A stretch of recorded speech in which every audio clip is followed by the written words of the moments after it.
Hello guys, welcome back to my English depot channel.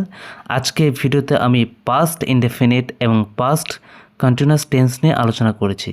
এর আগে ভিডিওর লিঙ্কগুলো এই ভিডিও ডেসক্রিপশনে দেওয়া আছে, তোমরা গিয়ে দেখে নিতে পারো। তো সময় নষ্ট না করে আজকে ভিডিও শুরু করা যাক।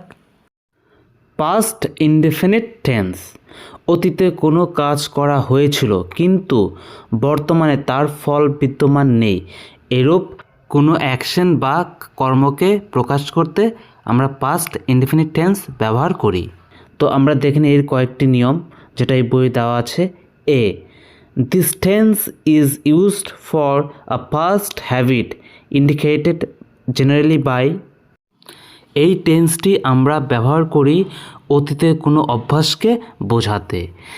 এগুলি সাধারণত নির্দেশিত হয় often, seldom, usually, normally, generally, occasionally, sometimes, never, always, frequently, rarely, daily, use to, would ইত্যাদি দ্বারা।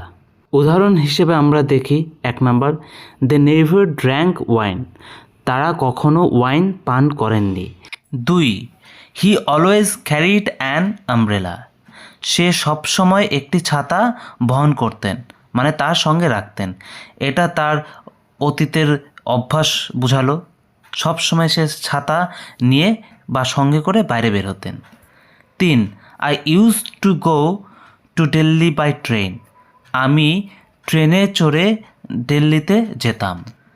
4, she would go there daily, সে সেখানে যেতেন প্রতিদিন। এখানে সবগুলো বাক্যই অতীতের অভ্যাসকেই বোঝাচ্ছে।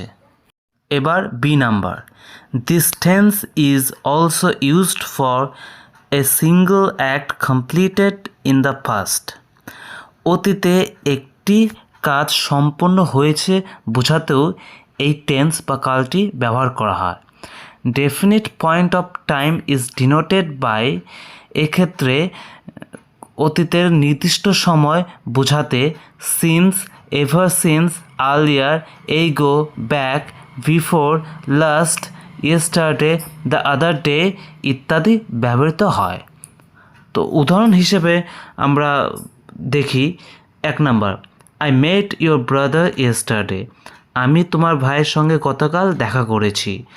2, she bought a car 2 years ago, সে একটি গাড়ি কিনেছে 2 বছর আগে।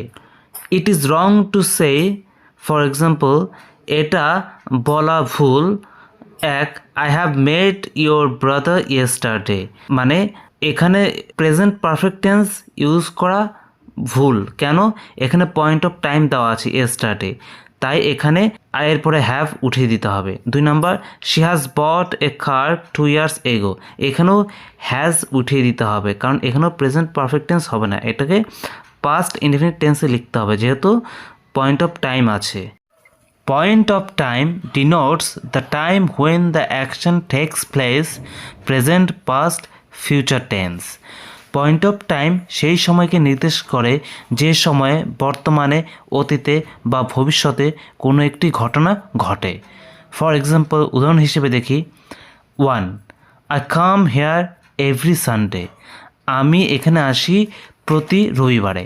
এখানে এই যে রবিবার, আমি শুধু রবিবারেই আসি, প্রতি রবিবারে, তো এই রবিবার হচ্ছে point of time. 2, I went to Delhi yesterday, আমি গতকাল দিল্লি গিয়েছিলাম। আমি দিল্লি কবে গিয়েছিলাম? গতকাল, ইয়েস্টারডে। ইয়েস্টারডে হচ্ছে পয়েন্ট অফ টাইম, এখানে কিন্তু ডিউরেশন বোঝাচ্ছে না। 3 number, I shall go there tomorrow, আমি সেখানে যাব আগামীকাল। আমরা time expression perfect continuous tense শেখার সময় দেখব। এখন আমরা এক্সারসাইজ দেখি। 1, we heard a terrifying news last night.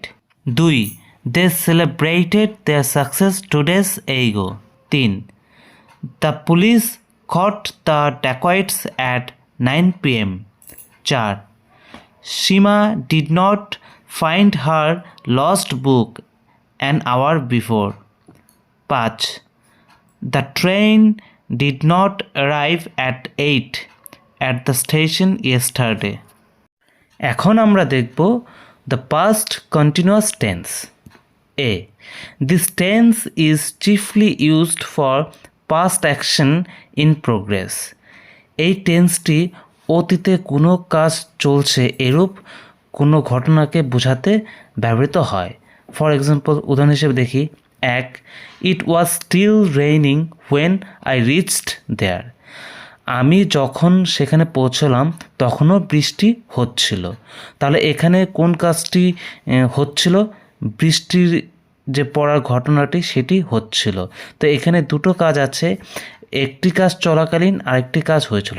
বৃষ্টি পড়ার ঘটনাটি হচ্ছিল, সেই মুহূর্তে আমি সেখানে পৌঁছলাম, অর্থাৎ আমার পৌঁছানো কাজটি ঘটেছিল। 2. He was busy in packing last evening. সে গত সন্ধ্যায় বা গত ইভিনিংয়ে প্যাকিং এর কাজে ব্যস্ত ছিল। এখানে দুটো কাজই অতীতে কোনো একটা সময় ধরে হচ্ছিল বোঝাচ্ছে। B. It is also used for a definite arrangement for future in the past. অতীত ভবিষ্যৎকালে কোনো একটি কাজ এর অ্যারেঞ্জমেন্ট করা হয়েছে বা প্ল্যান করা হয়েছিল সেরকম কাজ বোঝাতেও এই পাস্ট কন্টিনিউয়াস টেন্স ব্যবহার করা হয়। 1 নম্বর, হি ওয়াজ লিভিং দ্যাট নাইট। সে ওই রাত্রে বের হয়ে যাচ্ছিল। 2. I asked her what she was doing next Sunday. আমি তাকে জিজ্ঞাসা করেছিলাম পরবর্তী রবিবারে সে কী করছে। এখানে দুটো সেন্টেন্সেই এমন মানে বোঝাচ্ছে যে কেউ অতীত ভবিষ্যতে কী করতে যাচ্ছে বা কী ঘটাতে যাচ্ছে এরকম। C. As mentioned in the case of the present continuous tense, certain verbs don't admit a progressive action. Present continuous টেন্সে উল্লেখ করা হয়েছে যে এমন কিছু ভার্ব আছে যেগুলো প্রোগ্রেসিভ অ্যাকশন অথবা এমন কোনো কাজ যেটা ঘটছে সেরকম বোঝাতে কন্টিনিউয়াস টেন্সে ব্যবহৃত হয় না। Please study such verbs carefully. সেই ধরনের ভার্ব যত্ন সহকারে অধ্যয়ন করতে হবে। Refer to such verbs under present continuous tense section. এবং সেই সব ভার্বগুলোকে প্রেজেন্ট কন্টিনিউয়াস টেন্সের যে সেকশন আছে, যে ক্লাসটি অলরেডি হয়ে গিয়েছে সেখানে দেওয়া আছে। D. While, still, at that moment, then may help the students to express progressive action in the past. While, still, at that moment এবং then এসব শব্দগুলো স্টুডেন্টদের অতীতের প্রোগ্রেসিভ অ্যাকশনকে প্রকাশ করতে সাহায্য করে। এখন আমরা এক্সারসাইজ দেখি। 1. My cousin wears sandals but when I last saw him he was wearing boots. 2. On the beach many children were playing and many girls were swimming in the sea. 3. Shima was alone in the house at that time because her father was working in the garage then. 4. As she was climbing the stairs she slipped and fell. 5. The teacher went to see what the students were doing in the garden. আজকের video এই পর্যন্তই। যদি ভিডিওটি ভালো লাগে তাহলে like, share, comment করবে এবং চ্যানেলটি সাবস্ক্রাইব করতে ভুলবে না।